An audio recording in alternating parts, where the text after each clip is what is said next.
আলাইকুম। এটিএন বাংলা সংবাদে সবাইকে স্বাগত জানাচ্ছি আমি সীমা আমিন। প্রথমেই সংবাদ শিরোনাম।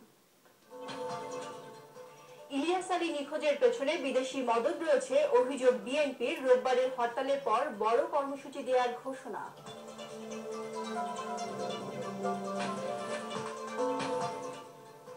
ইলিয়াস আলীকে খুঁজে বের করার দায়িত্ব সরকারকে নিতে হবে বললেন আওয়ামী লীগের সাবেক সাধারণ সম্পাদক আব্দুল জলিল।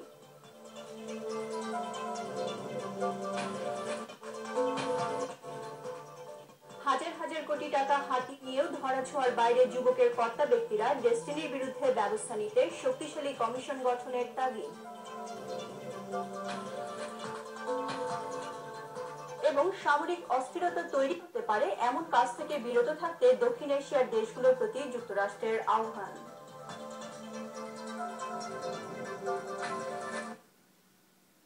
শুনছিলেন শিরোনাম। সংবাদে এছাড়াও থাকছে অনিশ্চয়তার মধ্যে সাবেক ডিআইজির বাসা থেকে উদ্ধার হওয়া 7 শিশুর জীবন নিয়ে প্রতিবেদন।